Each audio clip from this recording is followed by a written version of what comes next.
Hello, my name is Jeff Gora. This is our first meeting of the 2024 season of the Trusted Advisors Forum for CMBC.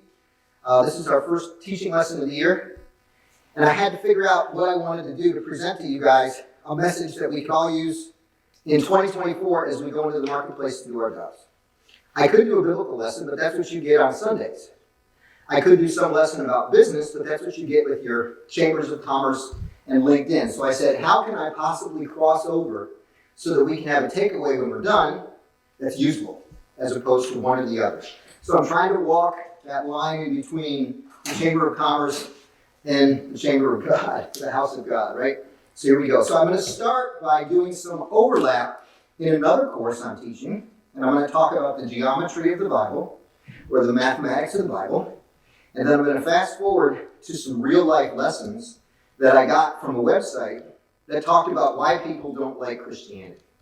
And I figured if I can connect that kind of stuff together, the geometry of the Old Testament and people's reactions to Christianity, there might be some golden nuggets there.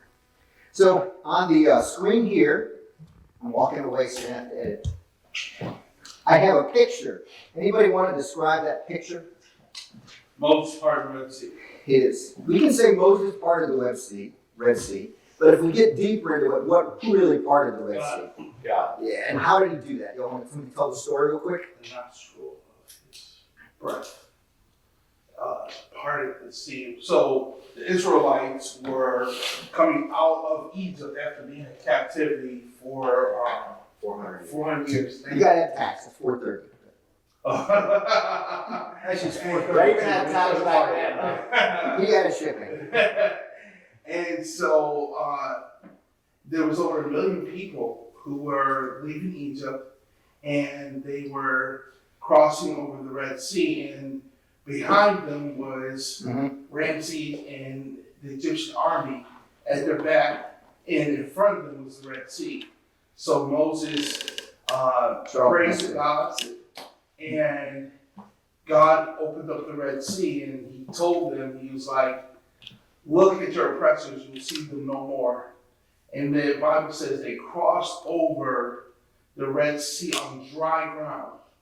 And all 1 million plus folks got over the other side of the Red Sea. And then once they got over, there was a flame, a fire that came down from heaven that was blocking the Egyptian army from pursuing them as they were crossing over.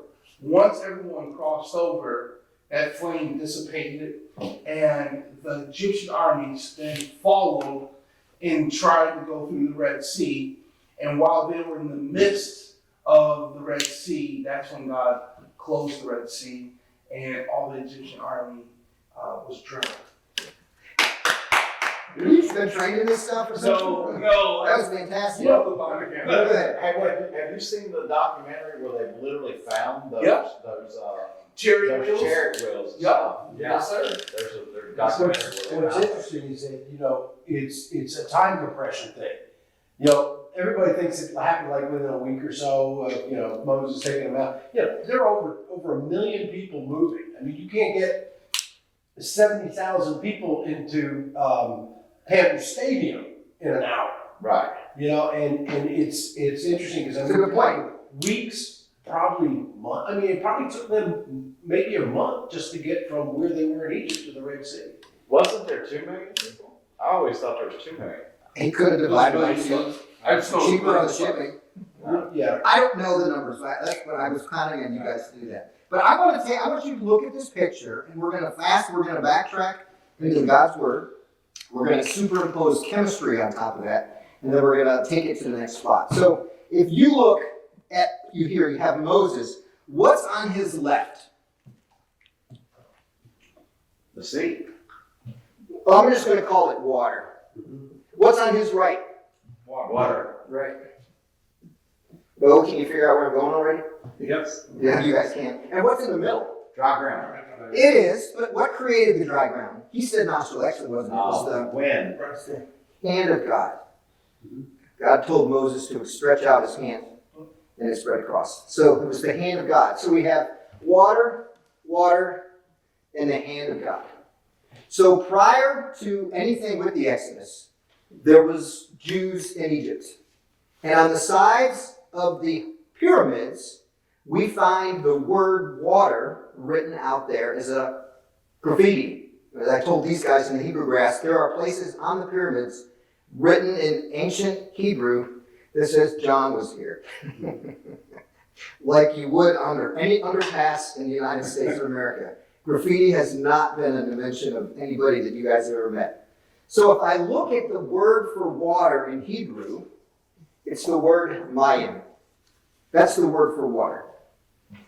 The word for water, like everything in Hebrew, is going to have 3 letters as its root. Sometimes they'll have more when you put prefixes and suffixes. There's a few exceptions for smaller ones. But most every word has 3 letters. And you would spell water using 3 letters. The letter mem is the equivalent of the M in Egypt, and it's going to be front and back. And mayim, the hand of God, is drawn like an apostrophe. So if I wanted to spell the word water in Hebrew, I would write mem, yod, mem. And I'm using capital letters throughout, which isn't true. You should have a smaller M up front. But this is how it's drawn on the sides of the pyramids when you see the word water. It's spelled out like that. In Hebrew, each letter means something. In our language, we only have 2 letters that mean anything. The letter I, first person pronoun, I am here, and the letter A, an article. I have a frog, a beach. If I go up to you and I said, do you have an N or a W? You're going to say, go fish. We don't have a meaning for the single letters. Hebrew, every letter has a meaning. So let's break down the letters here. This mem can mean the word water, but it also means power. And this yod is always a hand. And more often than not, it means the hand of God. So if we go back to this picture, visualize this. Thank you, Phil. There you got it. We have power on one side. We have the hand of God in the middle. And we have power on the other. When God gave us this word 1,000 years before the Exodus, He knew that there will be teachable moments, just like I'm doing right now, that rabbis have done for thousands of years, when they would teach people about the meaning of the word mayim. It's geometric. It's a palindrome. Granted, there's vowels here that we put in later, but the spelling is the same forwards as backwards. The left and the right side in that picture can be interchanged, and it's the same thing. It's mayim, forwards and backwards. So not only is it got a geometry to it, right? It also has chemistry to it. Chemistry, we're switching a little bit out now. Each one of these by themselves has a whole different effect. The hand of God by itself can do all kinds of things. The main thing it does is it creates life, right? The hand of God, from God comes life. We have no evidence anywhere in the universe that from non-life comes life. Granted, we haven't looked in the whole universe, but so far nobody's found the ability to take a rock and a stick and rub them together, and up comes a caterpillar. We don't have anything to say. But even if you did, where would you get the stick?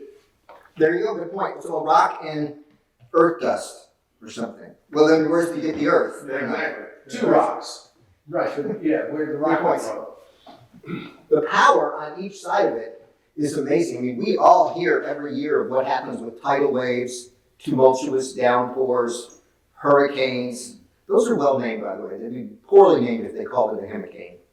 Wouldn't make much sense at all. I'm glad they called it a hurricane.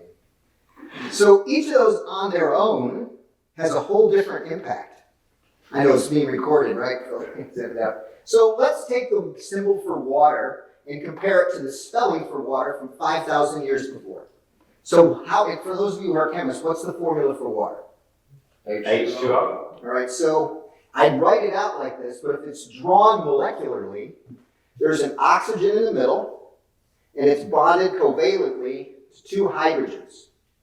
So if you found a molecule of water in nature, there'd be a 120-degree angle between those two, and there'd be 240 degrees of nothingness.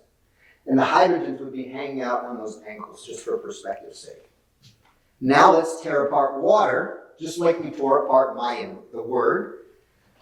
H by itself, what is that like? Volatile. There's a thing called a hydrogen bomb because it's highly explosive by itself in nature. There's a reason we don't have hydrogen-fueled cars, even though they're very, very efficient. As soon as you bump into a light post, you're losing 2 blocks. It just blows up. Hydrogen is explosive all by itself. How about oxygen all by itself? What is it like? What happens if you don't have oxygen? You die. Exactly.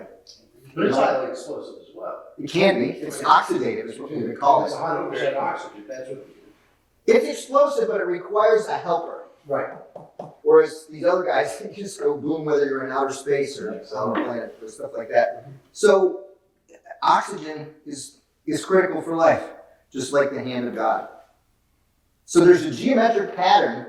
When you see that was discovered in modern chemistry 200 years later. It's reasonable to think that our great-great-grandchildren will find another mystery as they start tearing apart the quarks and the muons inside of water and find patterns there as well that further illuminate God. It's probable, it's reasonable, it's been happening for a long time. Because this is 5,000 years ago, this is a couple of hundred years ago. It's pretty interesting to think like that. You got it? Because that's like the introduction to the next part of the lesson. All right, so the next part of the lesson, we're going to talk about the geometry that's a mirror image of this that Christ used on the Sermon on the Mount.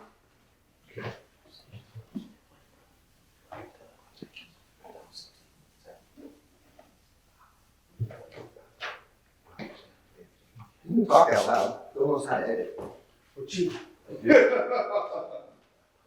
You are assuming too much. As my own geometry high school teacher would say, you are assuming too much. All right. So, we're going to stick with the pattern of 3, because the pattern of 3 goes back to the beginning, right? There's the concept of the Trinity. As I was telling Scott and Bo in Hebrew class, it's not an accident that the third word in the Bible is the word God, and it happens to have 3 syllables, and it's the third word. It's the Trinity, because 3 is a very stable format. So if I look at the Sermon on the Mount, or the Beatitudes, and I carve it apart geometrically, what I'm going to find is there's an introductory section called Part 1, and there's another section at the end, a closing segment, we're going to call Part 3, and then in the middle, we have a big section called Part 2. So it looks a little bit like the layout for an oxygen or a water molecule. In the center, there are 3 sections. Christ talks about lots of things here, and then there's a pause. Talks about lots of things here, and there's a pause, and then he talks about lots of things here, and then he draws a conclusion. But the pauses are there. We're not forcing them on top. And when I say he talks about lots of things, in each one he talks about 3 things. Blessed are the fill in the blank. It's carved out in a format like this. What I want to do is talk about the center part of this picture. I want to talk about the center part of the structure of water. And therefore, we're going to talk about this part right here in the Beatitudes for the rest of the lesson. Okay? All right, so here's your first homework assignment. I'm going to say homework assignment. I'm going to read out loud to you 3 different stories. Okay? Each one is 4 sentences long.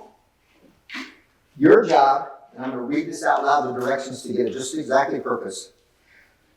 Write down either 1, 2, 3, 4, whatever sentence it is. Write down when you know exactly what you want to say to the person who's saying this. Write down exactly when you want to say something to the person saying this. Think with the perspective of a Christian businessman acting transparently in the marketplace. Okay? So I'm going to go through, I'm going to read the first one, and when you feel like you know what you want to say to them, put a mark.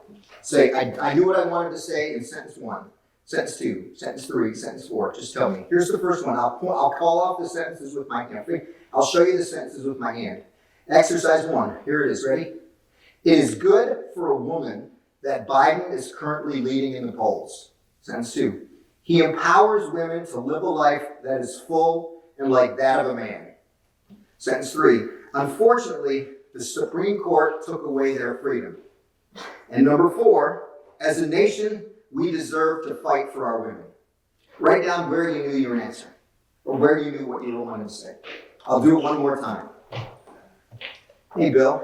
See. Here we go. First sentence. It is good for women that Biden is leading in the polls. 2, he empowers women to live a life that is as full as a man and full of life like a man. 3, unfortunately, the Supreme Court took away their freedom. 4, as a nation, we deserve to fight for our women. Okay, second exercise. So you've either written down 1, 2, 3, or 4. Number 4, here it is, 4 sentences. Number 1, it is awful what the Jews are doing in Palestine right now. 2, they have no right to be there. 3, they should give that land back to the people who were born and raised there. 3, 4, Hamas has no choice but to fight to the end. I'll do them again. Which one do you feel like you knew the answer to? Sentence 1, it is awful what the Jews are doing in Palestine. 2, they have no right to be there. 3, they should give back that land to the people who were born and raised there. 4, Hamas has no right but to fight till the end. All right, third example. 4 parts, ready? Point 1. Trump is supposed to be the president of the United States right now. 2, they took it from him illegally in 2020. 3, this time the American people will see that he's supposed to be president. Number 4, just mark my words. I'll do it again. Sentence 1, Trump is supposed to be the president of the United States. 2, they took it from him illegally in 2020. 3, this time the American people will see he's supposed to be our president. Number 4, just you mark my words. Last one. Exercise 4, sentence 1. Christian businessmen are no different than businessmen everywhere else. 2, they still commit horrific acts, and they are hypocrites. 3, I don't think I will ever understand what the big deal about this religion is all about. 4, Christ is great, but Christians, you can have him. I'll do it again. Christian businessmen are no different than anyone else. 2, they still commit horrific acts and they are hypocrites. 3, I don't think I will ever understand what the big deal about this religion is.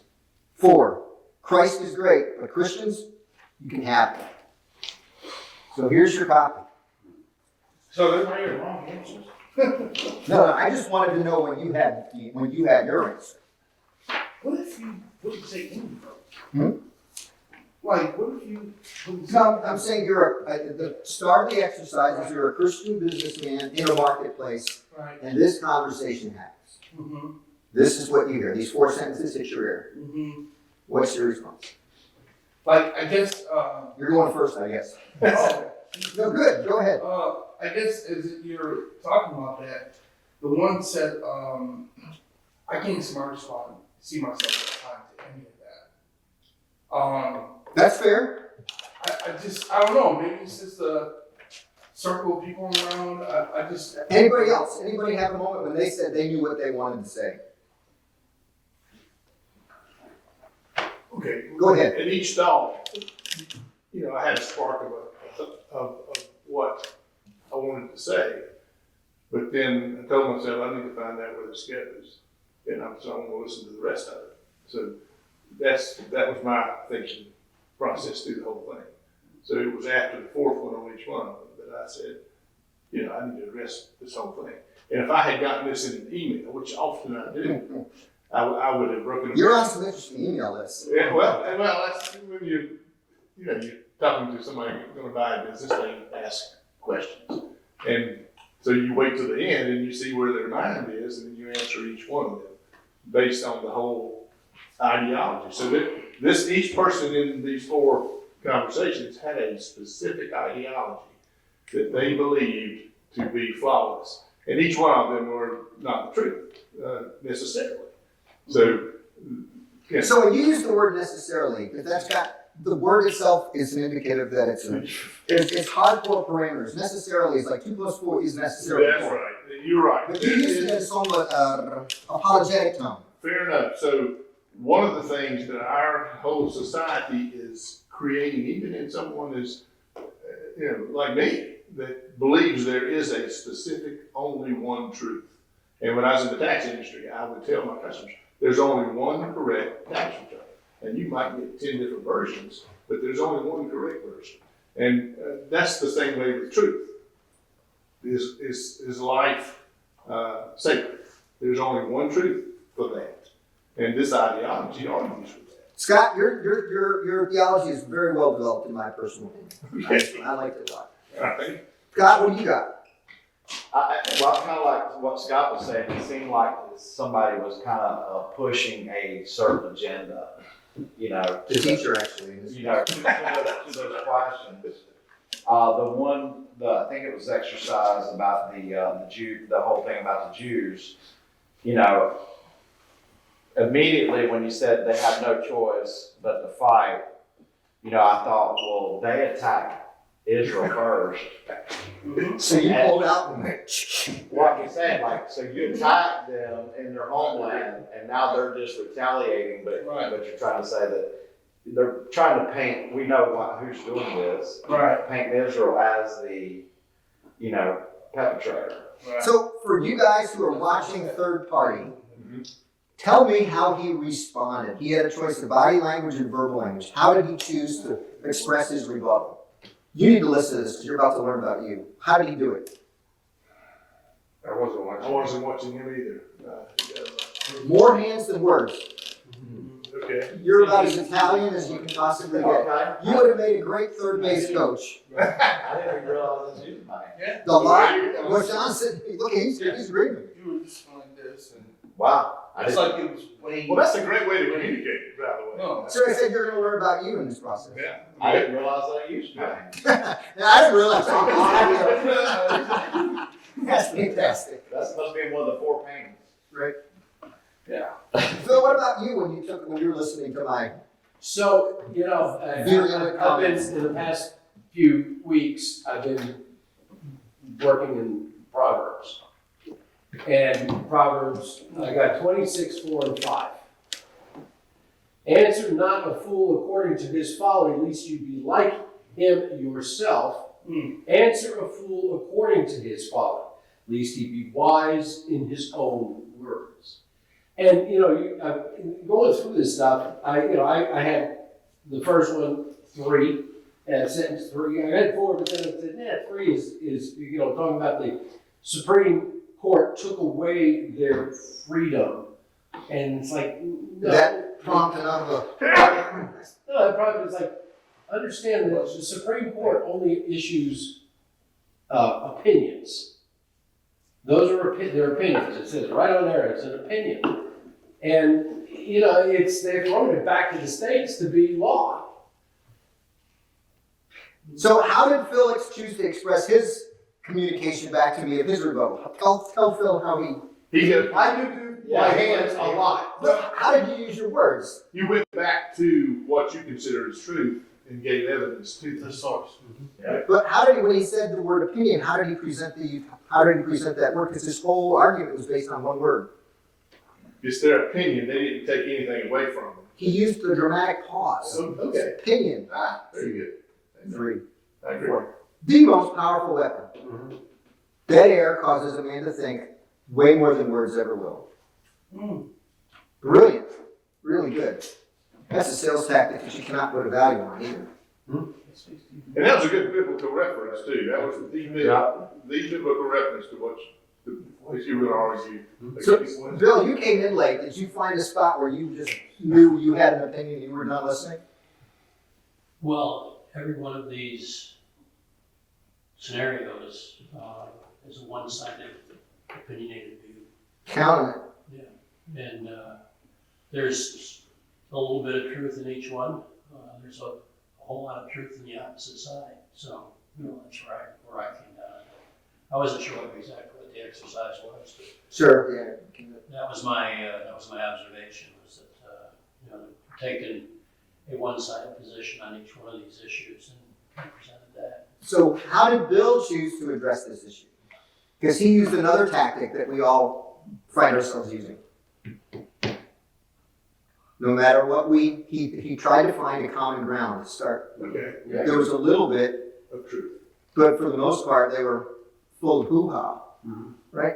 That's peacemaking 101. It is. That's negotiation at its hardcore.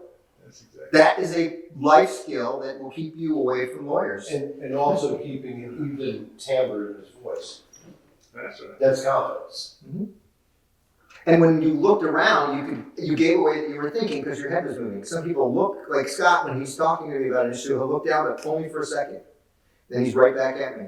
All right. You didn't. You were. Let me get back to you on that. So that's another beautiful tool that we're running into throughout all this. You guys getting any value out of this? Yeah. Okay. So, does Scott look to the left or to the right? Talk him. This one's straight down. Is it straight down? This is a quarterback. He's used to looking at the guy's butt. That's the thing. He's supposed to- Yeah, there was a whole show. Is he saying your butt focused? The micro expressions. And, you know, you look to the right, you're thinking. If you look to the left, generally you're lying. lying, right? Yeah. So I'm thinking about lying. That's called, Well, you were thinking of me. that's called neuro. Send his blood is what that means. Well, you're the only one that's in shoot Lago right now. You didn't have to That's say right. that. Only your both. Oh, yeah. Well, I mean, But you got confused. yeah, I spent the whole time trying to think, what is he trying to get? You know, where is he going with this? That's where I've spent most of this time. It's here. We're going to the center square. Right, but as you were reading off all those, and I kept thinking, all right, if I'm going to say anything, you know, we all have positions right away when someone says something. We all have this position right away, but it's one of the reasons why I jumped in Christian apologetics, because the problem is we're not very well equipped to defend our positions, even though we already know what we think or have faith in. We're not very well equipped to defend it, and I kept thinking, where could I actually take a stand, and defend my position? And that was not so easy. You know, even though I had an opinion about it, as he said, So where could I actually? What was he doing? Now that you've heard him speak, what was he doing? Because he's still doing it. Analyzing. He's blueprinting. He's trying to figure out where in the world does this come from? What does that framework look like? Which is the first story? Which is the second floor? How do I know that's the basement? You were trying to get at the core of what's the architecture of this person. And it's more from your perspective than In the this actual instance. story's perspective. Mhm. Like you're not really having a conversation with these four people. You're trying to figure out what your purpose is, the teacher. All right? Were you a good student? Average. What is it? Above average. 3.9. Yeah, like probably 3, 4. That's good. That's more. I didn't study, but I just, you know, I wish I did. 3-4. You get that dismissive tone with the 3-4. That doesn't happen. Just another. No one's wanting to know what's going on in the middle square yet. So Yeah, let's- I'm sitting here trying to figure I out mean, I can how figure you're that child this. That's generally Paul Lynn. Hey, Jeff, Mhm. Paul wants to know, or Scott wants to know what's going on here. Yeah. That's right. Three students here. Thanks, Bill. All right, Matthew 22, 36 through 39. So not hard of a teacher. Which is the greatest commandment of the law? Jesus replied, Love your neighbor. Love God with all your heart, mind, and soul, and love your neighbor as yourself. and the second is like it, love your neighbor as yourself. Okay. So the lesson we're... I couldn't hear you. He's saying I left out strength. Well, it's actually, it's HSM, love your, with heart, soul, and mind. Mine. Mind. I'm sorry. Those are the three words here. You wanted the deluxe version. So, You know, and this is a good point. I have found when I've articulated certain scriptures, depends on which version that you're most, or the translation that you're most familiar with. It's just like certain words get changed up. Because there's one of my favorite scriptures I'll often articulate, and people will say a word that's different, and they'll like help me finish it, but they'll say a different word, and I'm like, okay, you're the King James, or like, let's amplify. You know, like, This but just came up. This is funny. Really? Yeah, we talked about that the other day. And you can distill that sentence down to love God and love others. Yeah. Yeah. I think Scott got his strength from Deuteronomy, right? Same command as in Deuteronomy, but that strength, that thing. So. Tabarim. You guys know what that means now. The words are the things. All right, so I have some comments from people who spoke those words to a Christian, and here was what they said. Who's the Christian? This is the people who said these quotes. Okay. These are the people who said these quotes. My experience with them further led me astray from seeing here we go. I think I would love Christ, but not those folks who claim to follow him. It seems like they already know what they want to tell me before I even finish telling them what I was saying. It's as if they stopped listening and were so focused on their own upcoming words. At that point, I realized it wasn't an exchange of ideas anymore. It was a sales pitch of the worst sorts. The worst sorts. I leave there knowing that if that is what a Christian is, it is best for everyone that I not be like them. How about that for commentary?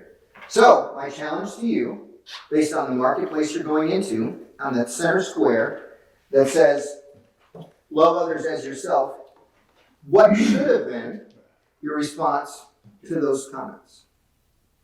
So, Phil's Proverbs says, I don't remember the quote. Don't argue with a fool. Don't argue with a fool because it'll make him more powerful in his own mind. And so that's kind of what it said. And don't throw pearls before swine, it's also said like that too. So you got to be careful not to do that.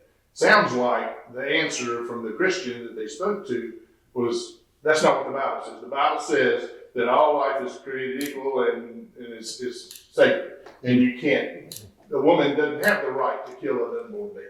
Yeah, that sort of, that would, and then that would just piss off the guy that said it, because that's what he believed. If you were an ardent Biden supporter and I'm an ardent Republican supporter, whoever that is, then I'm not going to convince you to vote for my guy.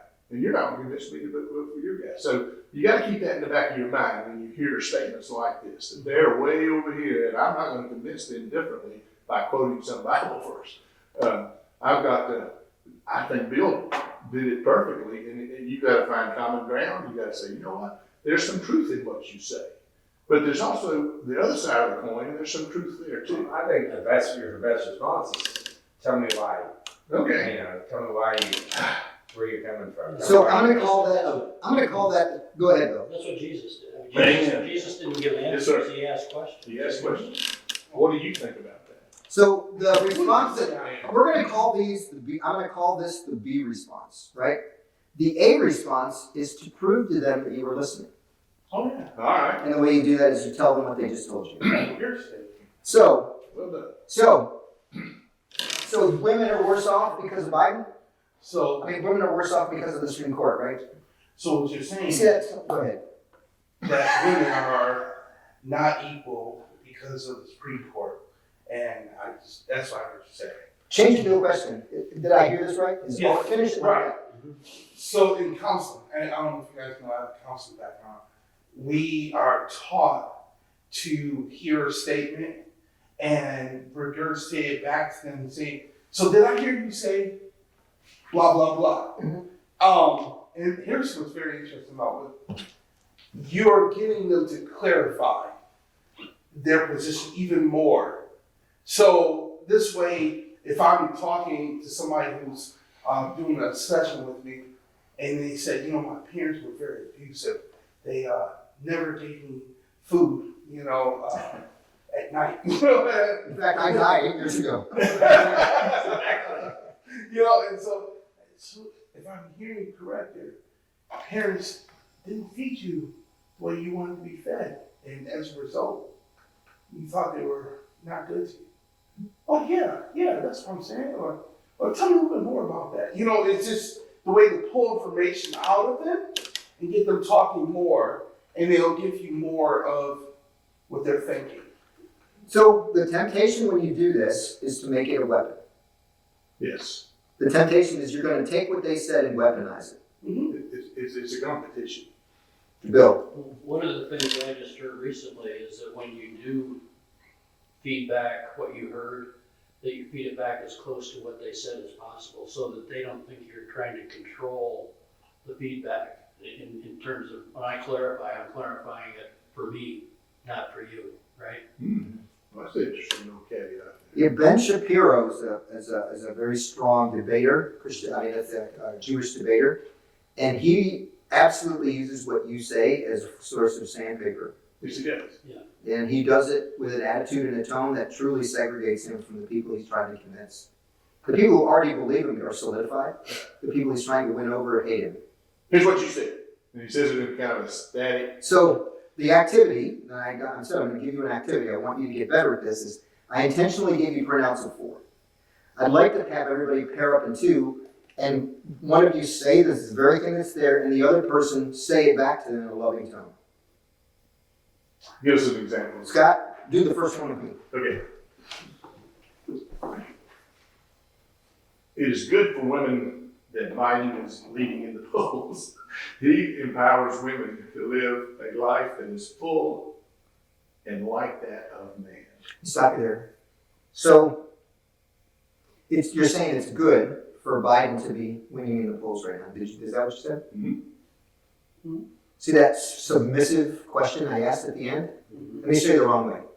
So you really think it's good that Biden's leading in the polls? Okay. Yeah. Same words. Yeah. Totally different. It's, I've always said this, it's just as important on how you say something as what you say. Yeah. So we're lucked out here because I got 10 minutes set aside right now in the teaching section here for us to pair up into 2s and just do one of these with each other. So you guys, Okay. 2 Scots, don't make it wrong.